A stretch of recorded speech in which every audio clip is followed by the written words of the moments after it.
Welcome to Israel Now News. I'm Rebecca Roberts. And I'm Yochanan El Rome. In our top story, Israeli President Isaac Herzog will travel to the United States to meet with U.S. President Joe Biden in Washington, D.C. Biden initially invited Herzog during his official state visit to Jerusalem last July. The two leaders are expected to discuss economic, strategic, and security issues.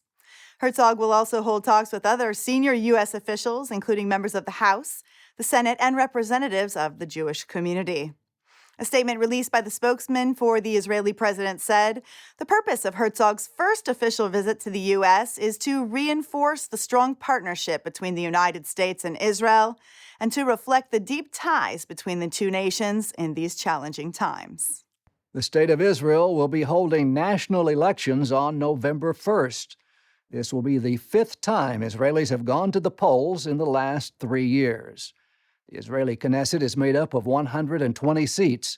At least 61 members must join a coalition in order to form a government.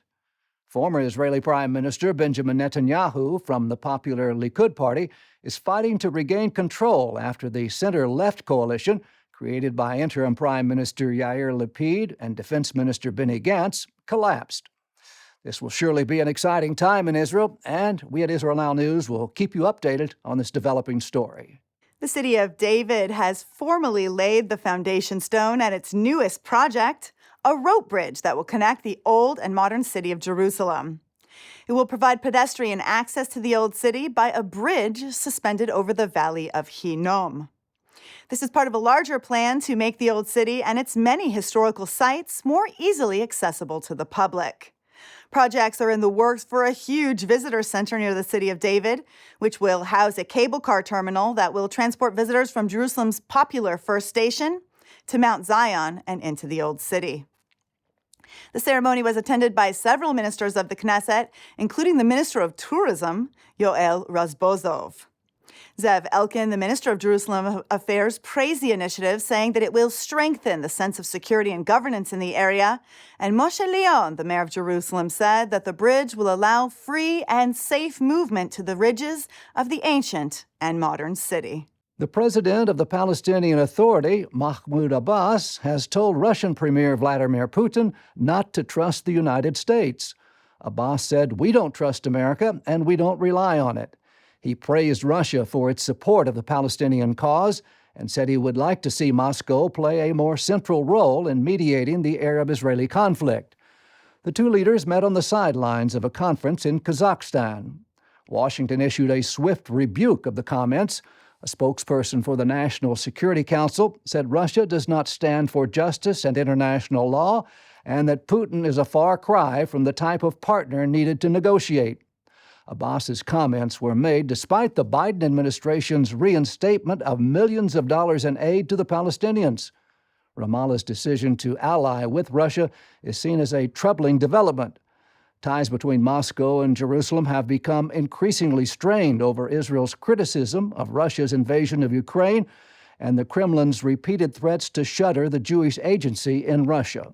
Israel is reportedly providing intelligence on Iranian suicide drones used by Russia to attack Ukraine. A recent report in the New York Times cites an unnamed Ukrainian official as saying that a private Israeli security firm is also providing Kiev with satellite imagery of Russian military positions. Moscow purchased a stockpile of Iranian-made Shahed 136 drones and has been using them in its offensive on Ukraine. This comes amid reports that Tehran is preparing to supply Moscow with ballistic missiles. These precision-guided surface-to-surface rockets can strike distances of up to 700 kilometers. Jerusalem has summoned the Australian ambassador for a dressing down after Canberra retracted its recognition of Jerusalem as the capital of Israel. In 2018, the government of then Prime Minister Scott Morrison recognized West Jerusalem as the capital of Israel, and he pledged to move the Aussie embassy there. However, the newly elected center-left Labour Party reversed that decision and reverted to recognizing Tel Aviv. Australian Foreign Minister Penny Wong said Jerusalem's status must be resolved in peace negotiations. Interim Israeli Prime Minister Yair Lapid slammed the drastic shift in policy as a wretched decision. Israel holds that the entire city of Jerusalem is the undivided capital of the Jewish state. Former U.S. President Donald Trump moved the American embassy to Jerusalem in 2018.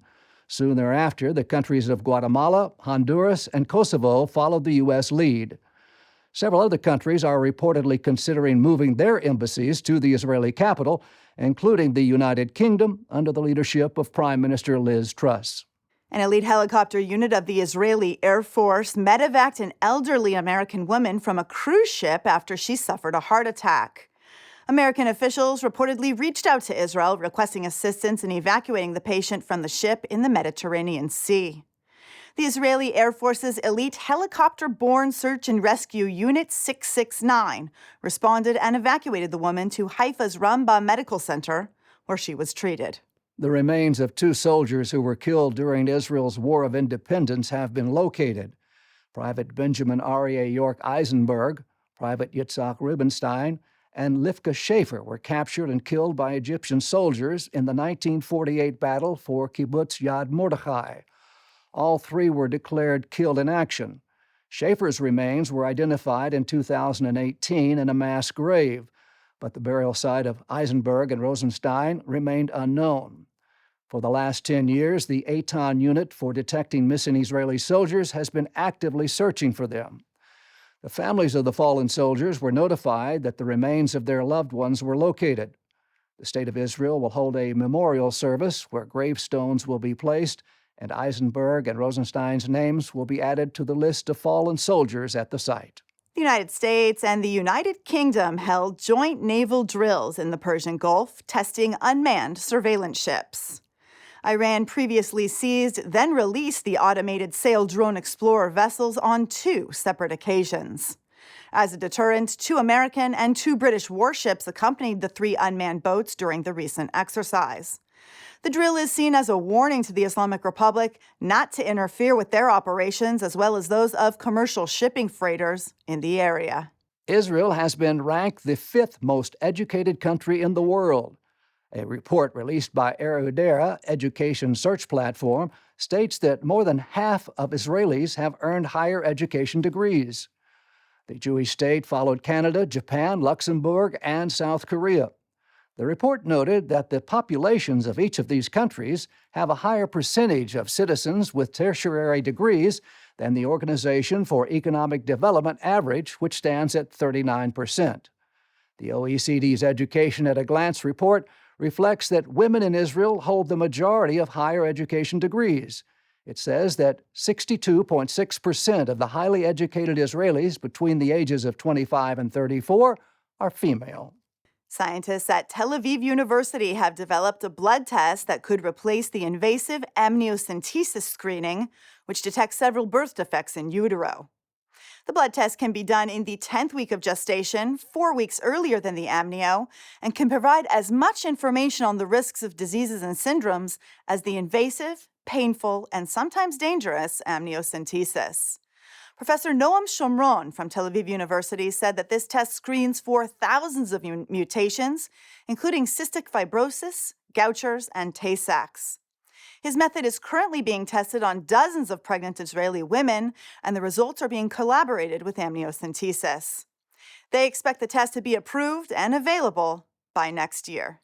More than 4,000 runners participated in the 8th annual National Bible Marathon held in the ancient city of Shiloh. Sponsored by the Benjamin Regional Council, this is considered to be Israel's most challenging marathon. Its participants jog up hills, down through scenic valleys, across springs and vineyards. The Bible Marathon offers a full and a half marathon, a 10-kilometer and a 5-kilometer run, and a unique 800-meter race designed for special needs children. Winners are presented with large clay jugs, which are replicas of actual pottery found at ancient Shiloh, where the tabernacle stood for 369 years. More than 700 Christians marched near the Gaza border in solidarity with Israel. The rally was held in the Shahar HaNegev Regional Council, where hundreds of evangelicals showed their support for Israelis living under constant rocket threat along the Gaza border. The rally was organized by the International Christian Embassy, Jerusalem. The group also participated in a tree planting ceremony in the western Negev, where they pledged their commitment to the security and regreening of the area. The holy city of Jerusalem hosted more than 2 million people at the Western Wall this holiday season. The Jewish high holidays, including Rosh Hashanah, Yom Kippur, and Sukkot, are held throughout the biblical month of Tishrei. The pilgrimage festivals concluded with the celebration of Simchat Torah, when Jews dance and study the 5 books of Moses all night long. One of the most exciting events is the Hakafah Hashanit, the second round of dancing with Torah scrolls.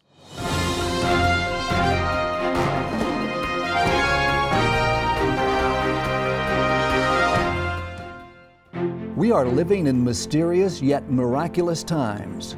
We've witnessed the most remarkable fulfillment of biblical prophecy, the Jewish people's return to Israel, and the prosperity and contributions of this tiny country in such a short time. Yet we've also seen an unexpected rise in anti-Semitism, which takes the form of anti-Zionism and alliances between groups that are fighting against the most fundamental biblical values. In the book Titus, Trump, and the Triumph of Israel, Josh Reinstein answers important questions to clarify what has driven political action from the time that the Roman Emperor Titus destroyed Jerusalem until today, when President Trump recognized Jerusalem as Israel's capital. Get your copy today and learn how faith-based diplomacy has changed the world. To order your advance copy, go to triumphofisrael.com.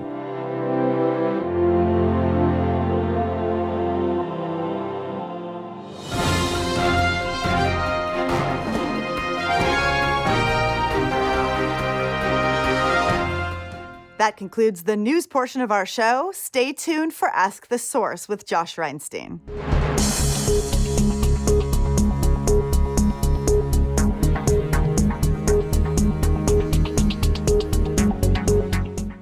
Hello and welcome to Ask the Source. I'm your host, Josh Reinstein, and we're here in our beautiful studio in Jerusalem. My guest today is Gil Hoffman. He's the Executive Director of Honest Reporting. Gil, thanks for being on the show. Pleasure being with you, Josh. Gil, tell us a little about what is Honest Reporting. Honest Reporting is a media watchdog organization. We monitor the mainstream media and social media around the world for incorrect reporting about Israel, and we make sure that these mainstream media outlets and people who are popular on social media get their facts about Israel straight. Well, you just took over as the Executive Director there, and you started with a bang. I mean, I'm hearing about Honest Reporting all over the place.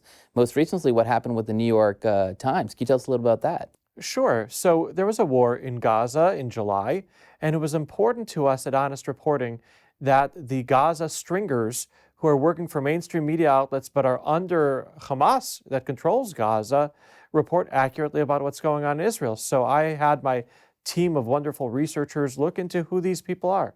They looked into their social media accounts, and sure enough, I hear all of a sudden from my researcher downstairs, Hitler! Oh my God, Hitler!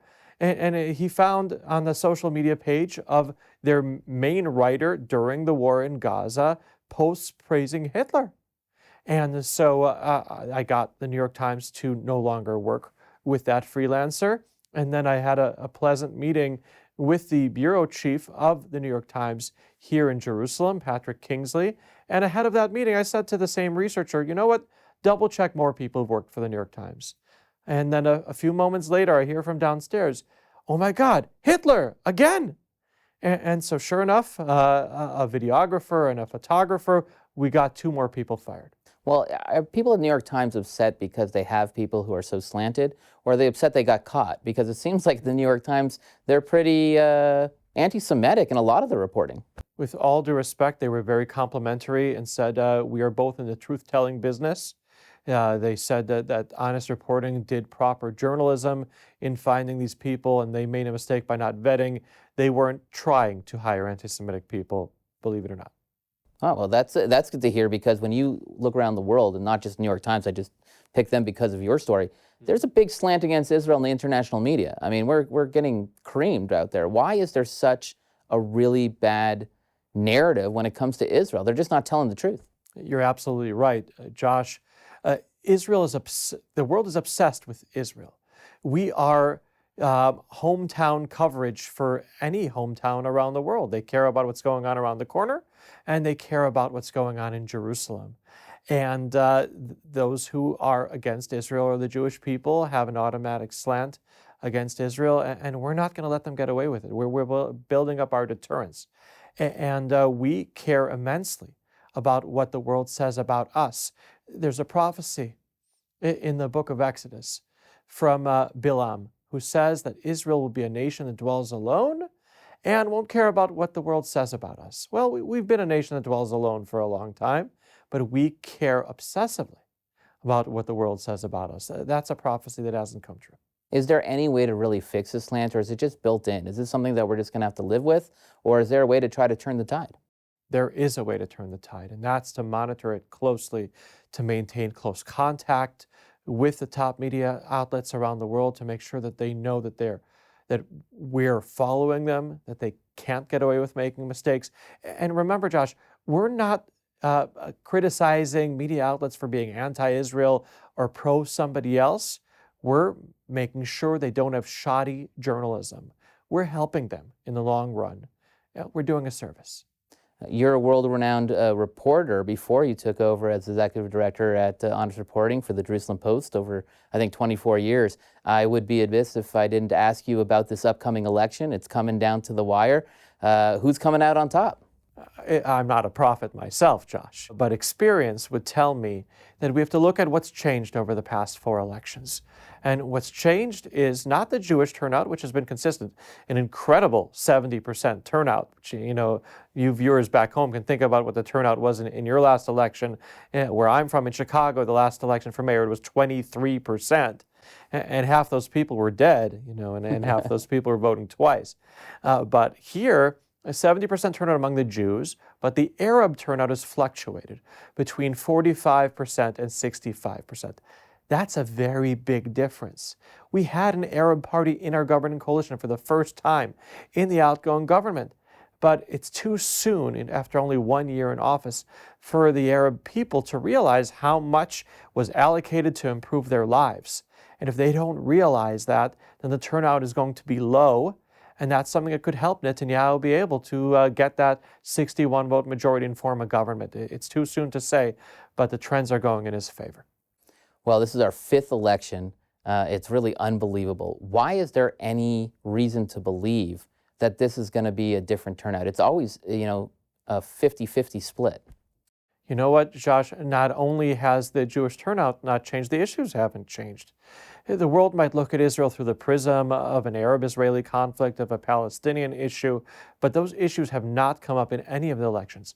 It's all been one pathetic Shakespearean cliche of to be or not to be, about whether Netanyahu will remain in power. And that's no different in this election. And the truth is, as long as he's around in politics, there will always be a majority of the people of Israel and in the Knesset who agree with his policies, and a majority of people in the Knesset and in the country who want him to go, and that is a recipe for political paralysis. And there's no end in sight. He's 72 years young.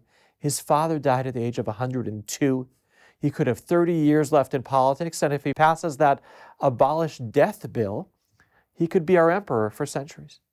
Gil, there are literally tens of millions of people watching this show. What message do you have for our viewing audience? That you should go to honestreporting.com. You should subscribe to our email list, and if you could contribute to our effort to make the world treat Israel better. I think that's a biblical commandment, isn't it, for believers around the world, and we appreciate your support. Thank you, Gil, for being on the show, and thank you for tuning in to Ask the Source. I'm your host, Josh Reinstein. Now back to the studio.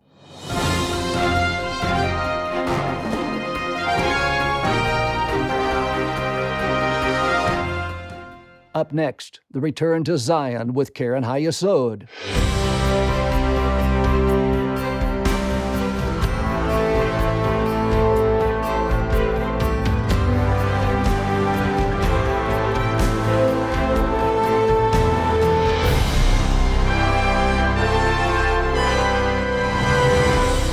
Shalom and welcome to the Return to Zion with Karen Hayesod. I'm Sam Grundwerg, World Chairman of Karen Hayesod, the leading official fundraising organization for the State of Israel. We live in a time where the God of Israel is fulfilling his prophecies right before our very eyes. Join us as we work together to defend the covenant. Those who dreamed about the Jewish state, those who survived the Holocaust and found in Israel the anchor, the security, those who wrought the historical miracle and against all odds established a state, those who stepped into the breach and defended the young Jewish state, so many of them paid with their lives, those who arrived in the homeland to their new home, those who propelled Israel forward step after step, those who stand at the technological vanguard, and the loyal partners who ensure the continuation of the Zionist enterprise. All those are Keren HaYesod, because Keren HaYesod is Eretz Israel. The return of an ancient people to their biblical homeland, a nation whose values inspired mankind, only to endure centuries of suffering. The ultimate tale of redemption from the ashes of destruction. This remarkable story is the story of the State of Israel. It is also the story of Keren HaYesod. Thanks to the dedication of Keren HaYesod supporters, huge resources were available to make the State of Israel a reality. Founded in 1920, Keren HaYesod galvanized Jewish donors across the world in a unified effort to develop the infrastructure of the first sovereign Jewish state in 2,000 years. אנו מכריזים בזאת על הקמת מדינה יהודית בארץ ישראל. היא מדינת ישראל. By the time the State of Israel was born in 1948, Keren HaYesod's funds had been the driving force behind the establishment of over 900 communities in the Jewish homeland. Its donors helped found many of the iconic institutions we know today, including the Hebrew University and Israel's Philharmonic Orchestra, ensuring that, as Zechariah envisioned, Jerusalem's streets would once more be filled with boys and girls at play. Keren HaYesod's supporters also helped rescue tens of thousands of desperate Jews fleeing a burning Europe, bringing them to the sanctuary of the land of Israel. Ezekiel's prophecy of bringing dry bones to life had been fulfilled.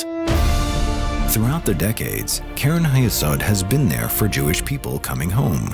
In the 1950s, by financing the creation of still vibrant cities, Eilat and Sderot, bringing to life Ben-Gurion's vision of making the Negev desert bloom. In the 1960s and 70s, raising funds and providing a lifeline for the country's development during wartime. And at the close of the century, helping to bring immigrants from the four corners of the earth in a modern-day exodus, rescuing tens of thousands of Jews from Ethiopia and 1 million Jews from the former Soviet Union, delivering them from danger and distress. To this day, Keren HaYesod's activists continue their mission of aliyah and absorption. Last year, more than 31,000 Jews were helped to make their lives in the land of their ancestors.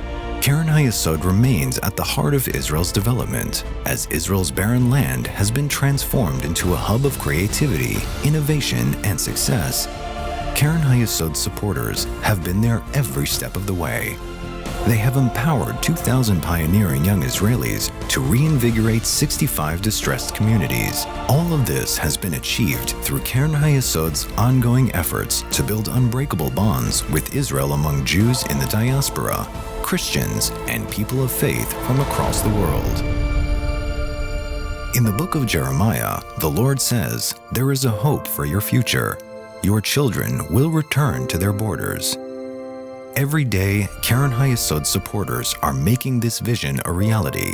Thanks to Keren HaYesod, the State of Israel continues to grow from strength to strength. Let's bless Israel together. Now's the time for you to get involved. Assist Keren HaYesod to raise the necessary funds in order to bring Jews yearning for their homeland back to Israel.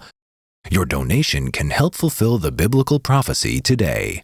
Hey everybody, we're Pastors Larry and Tiz Huck, and what an honor it is to talk with you today about standing with the nation of Israel, fulfilling Bible prophecy, and partnering with not only the nation of Israel, but the Jewish people around the world. You know, Tiz and I have had the privilege of working with Keren HaYesod for many, many years in many projects concerning Jewish people in the land, but even more important, Jewish people that are being brought from around the world, saving their lives back to the nation of Israel. You know, the Bible prophesies that in the last days, Gentiles will be a part of this great move of God of Jews making what's called Aliyah, returning to the land of Israel. The prophet said, we'll bring them in our arms and on our shoulders. Just think about that. Today, God wants you to be a part of fulfilling Bible prophecy. And the very first prophecy with promise is in Genesis 12, where God Almighty says, I will bless those who bless the nation of Israel. So if you'd like to be a part of seeing that blessing on you and your family, if you'd like to be a part of fulfilling Bible prophecy, we're going to put information on the screen, and we tell you that every penny you send will be sent to bless the nation of Israel. God bless you, and thank you for standing with the Jewish people and the nation of Israel. To donate and get information, visit our website at www.khisrael.org.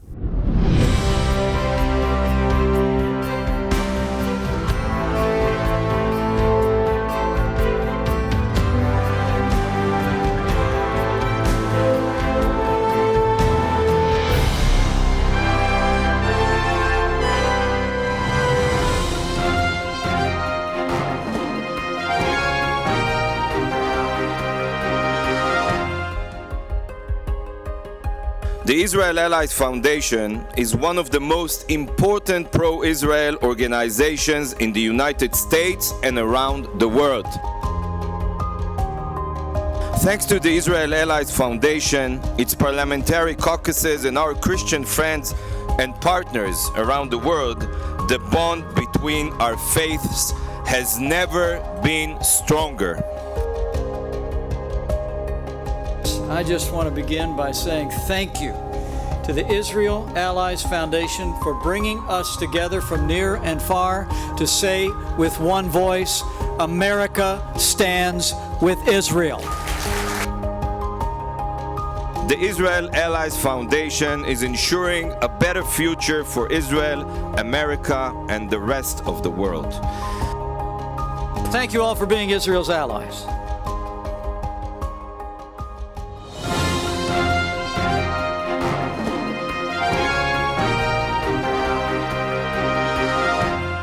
That's all for this edition of Israel Now News. I'm Rebecca Roberts. And I'm Yochanan El Rome, reporting from our studio in Jerusalem. Please join us again next week for all of your Israel updates.